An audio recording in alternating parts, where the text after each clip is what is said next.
Ryan Reynolds has broken his silence and he's doubling down, insisting he feels like he wasn't angry enough, are getting louder and louder about the fact that Blake Lively and now Ryan Reynolds may be unhireable.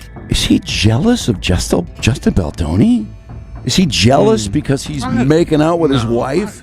Ryan Reynolds has finally spoken out after Hollywood reportedly began distancing itself from Blake Lively, and his response may have only intensified the situation. Studios appear hesitant. Executives are murmuring behind closed doors. Industry sentiment seems to be slipping. Rather than staying quiet, Ryan stepped forward, insisting he wasn't angry enough. Instead of projecting strength, the move felt less like confidence and more like damage control that missed its mark. He terrorized this workplace. And he backed his shit-stirring psycho wife. She's a nut. She's toxic as hell. She's crazy. She's a horrible person. That statement alone sent a clear message to Hollywood. To me, Ryan seems to be unraveling. This doesn't come across as measured frustration. It feels like panic disguised as loyalty. When someone feels secure, they don't escalate the situation. When they feel backed into a corner, they push harder. And that's exactly what he appears to have done. And yes, even as Puck says here, this should have catapulted Lively to the next level of movie stardom rather than sweeping her up in a tsunami of negative publicity, which it was all her own doing. Sony has said this as well. By her own telling, she was involved in everything, at every stage, all the time. Which raises an obvious question. How does someone claiming to have no power end up overseeing every department on a studio film? This is where the narrative begins to unravel. People who are truly sidelined don't submit documents highlighting sweeping operational control. Those pushed aside don't describe daily decision-making authority across an entire production pipeline. And someone allegedly ignored doesn't position herself as the final word on creative, logistical, and marketing outcomes. The contradiction isn't subtle, it's complete. Oh my God, yes. She hornswoggled him. I don't even care if she dumps him. Like, he just needs to get away from her. Well, if she dumps him, though, that wouldn't tell me that he's upset at her. I want him to be mad at her for dragging him in. Well, no, it tells me he could be. He's just not going along with it anymore. What makes this even more damaging is the timing. This letter is no longer a piece of public relations, it's evidence. Once it was unsealed, it stopped being narrative and became an exhibit. Every statement can now be measured against testimony, contracts, emails, and depositions. Every overstatement invites scrutiny. Every bold claim carries potential consequences. And the question that lingers is unavoidable. Who believed submitting this was a smart move? Tom thinks she's probably and bizarrely unhireable right now. This is what Sony Pictures Motion Pictures president Sanford Penich wrote in August 2024, one of the many emails that came out. Then there's Sony, not the polished public statements, but the private exchanges. Internal texts and emails tell a very different story from the abuse narrative presented externally. Executives didn't sound intimidated, they sounded shocked. The word insane appears more than once. Disbelief is everywhere. The dominant tone wasn't fear, it was astonishment that they had conceded at all. Definitely a choice, Ryan Reynolds. My initial reaction is, can you imagine being Ryan Reynolds' rep who had to write this? And all of the drafts and berating they must have to face to get this out, because this was clearly Ryan's statement, not a rep's idea, or nobody can clearly make Ryan or Blake do anything. That detail matters. Companies don't mock people who truly hold power over them. They don't ridicule alleged abusers behind closed doors or privately question concessions made out of fear. That kind of language surfaces when executives feel pressured, frustrated, and boxed in by optics rather than convinced by facts. Sony didn't surrender control of the situation. They tolerated it. She doesn't give a about women or power imbalances. She's a bully. Mm-hmm. She bullied people. She bullied that interviewer. Yeah, tell us that story. She makes space unsafe, is what she does. And that leads to the most damaging line of all. During active litigation, I did everything. That isn't a defense, it reads like an admission. By asserting control over development, production, post-production and marketing, she undercut any claim of being sidelined or powerless. Instead of appearing as an exploited participant, she cast herself as a central authority figure. Word around Hollywood is Blake Lively is unhireable. Unhireable now. Well, yeah, God. she comes in and takes over the set. Yeah. I mean, who would want to deal with that? Sounds like Ryan Reynolds is on thin ice. I mean, I think the feeling is that, yeah, he's in stuff now. I mean, he's getting ready for another Deadpool, isn't he? Isn't he working on a Deadpool soon? Are they doing another one? I think so. At different points, she portrays herself as a creative lead, a logistical coordinator, a casting voice, a marketing decision-maker, and even a mediator for personnel disputes. That raises a fundamental question. What was her actual role supposed to be? Actor, producer, studio executive, human resources, crisis manager. It cannot be all of them at once, unless the narrative of a power imbalance was never as clear-cut as it was presented. These issues were self-inflicted. She could have easily stopped all this by having Justin just appear on the other side of the group photo. She didn't have to stand next to him. Just be in a group shot. Let him walk around. Just deal with it. Smile and wave like everybody else in Hollywood does. Move on. Don't force the cast to unfollow and create all this drama. If she had just done that. This matters in a legal context. Courts don't deal in impressions. They deal in authority and accountability. If you exercise control, you assume responsibility for the results. If you direct decisions, you own the consequences. By her own account, she appears to assign that responsibility to herself, clearly, and with dates attached. If anything, Ryan feels like he wasn't angry enough. He passionately believes in and will stand up for the basic right to a safe workplace free of harassment and retaliation for his wife and others, then, now, and always. It was a safe space. The whole bulk of production, the whole second phase, had no problems. Her brand was built on charm and relatability. The messages chipped away at that foundation.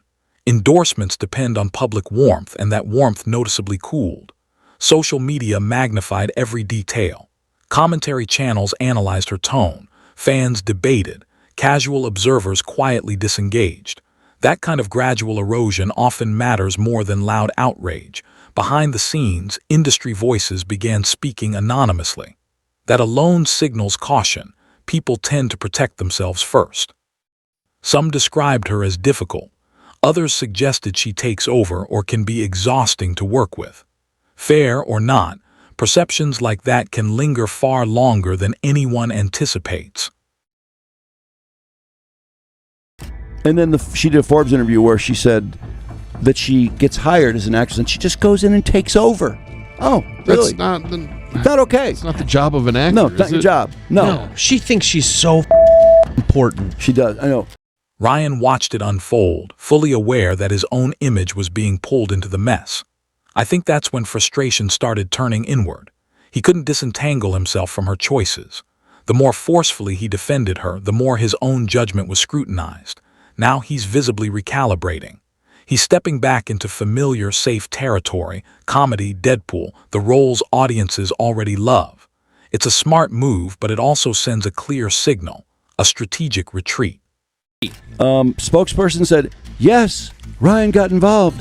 What husband wouldn't support his wife and the mother of his children? Now, that's their first mistake, because it isn't just supporting his wife and the mother of the children. The mother's children is getting an hour and a half sleep when she's doing the recut. Those babies are getting no attention. Exactly. There's very little concern for the children. No, none. But she didn't just claim influence over the film. She inadvertently admitted to running marketing as well. In her own letter, she detailed directing trailers, approving copy, setting packing, selecting color palettes, shaping fonts, and steering international rollout decisions. That isn't collaboration. That's control. At that point, it's fair to ask, why did Sony's marketing department even exist?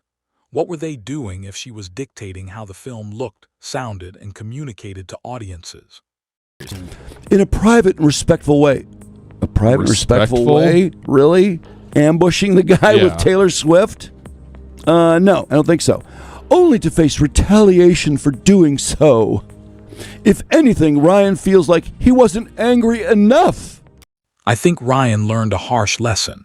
Public loyalty can quickly turn into a professional liability. His effort to frame everything as moral righteousness backfired, making him appear reactive and even unstable. Hollywood doesn't reward instability. The Taylor Swift connection amplified the fallout. Her fans dissected those messages like evidence, while her silence spoke volumes.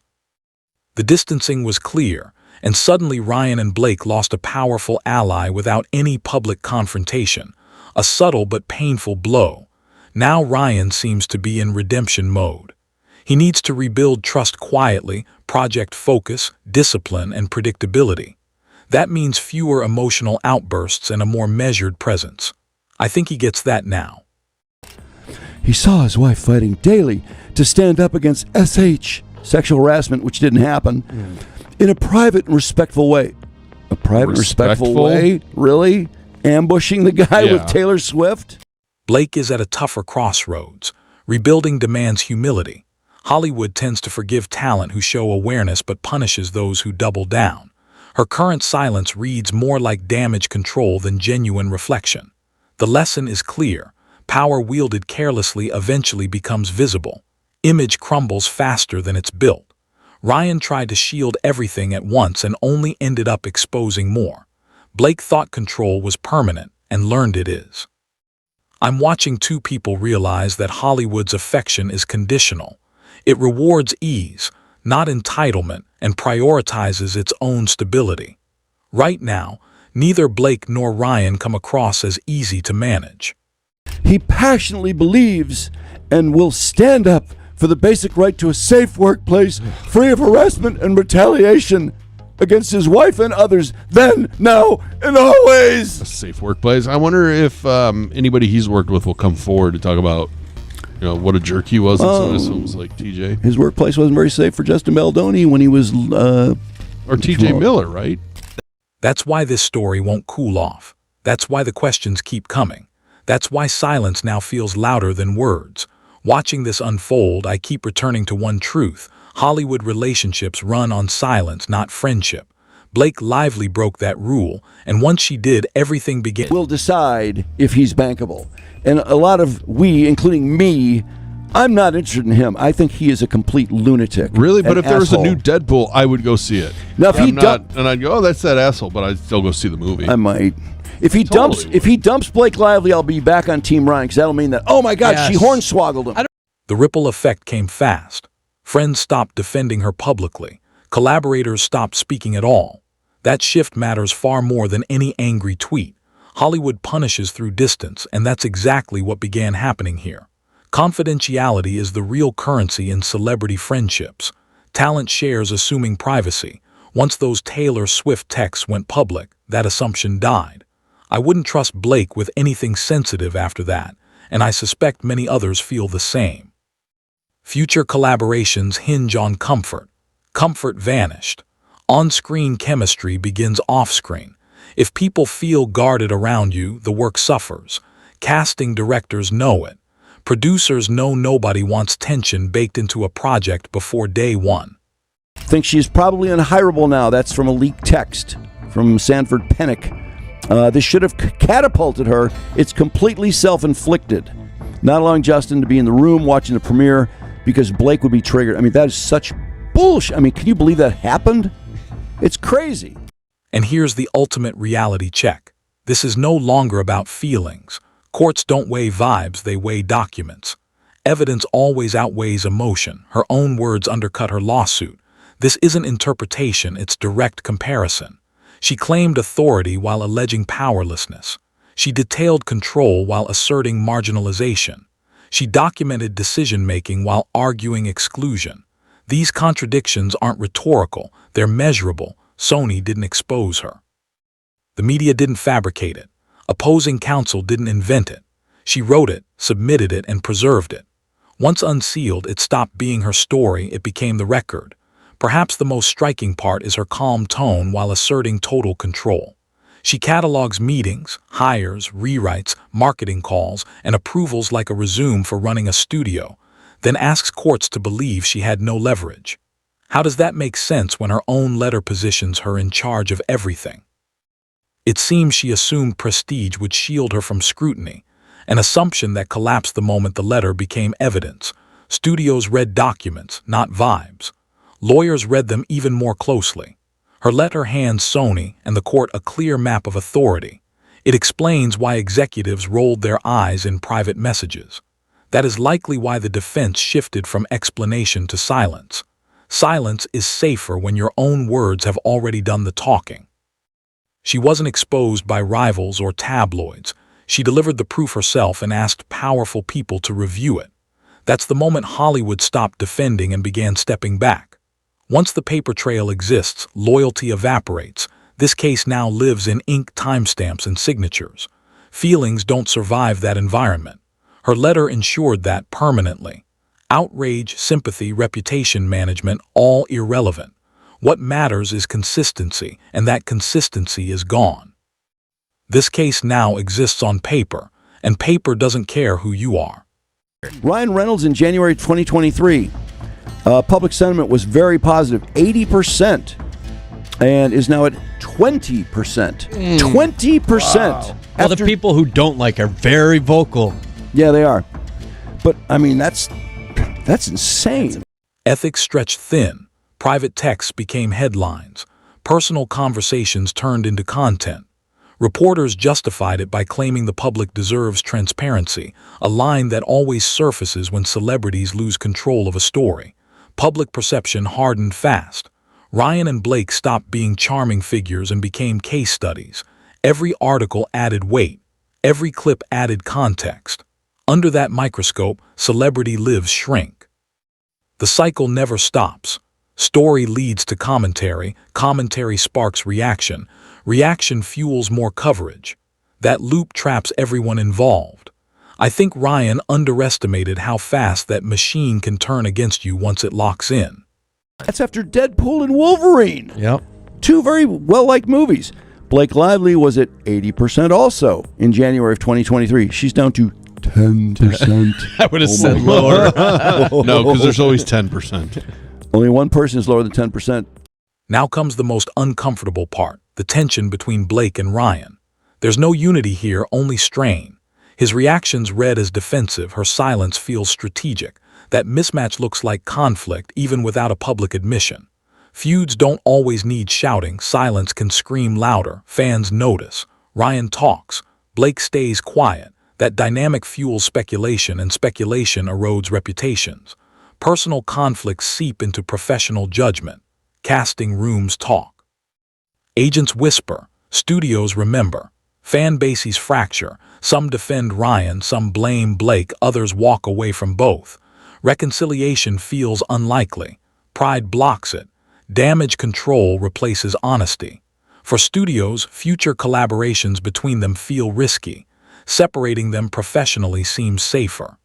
He understood that he needed to support Lively, hold Baldoni accountable if she truly felt she'd been harassed. If this isn't the case, this is the dumbest thing I've ever seen in my life. Yeah, I think it's probably the dumbest thing you've ever seen. Yeah. This is the dumbest thing I've ever seen. Hollywood's dark side always appears after the cameras leave. Both of them are paying an emotional price. Constant scrutiny erodes patience. Every move feels judged. That pressure quietly breaks people. Families feel it too. Kids notice stress, homes lose calm, privacy disappears. Fame magnifies mistakes and multiplies consequences. The impact stretches beyond one couple. This scandal reinforces cynicism. Fans trust celebrities less. Audiences question authenticity. Privacy in public life feels impossible. Phones record everything. Texts live forever. Silence, once protective, now invites suspicion. Why did it get this bad? Ego played a role. Control played a role.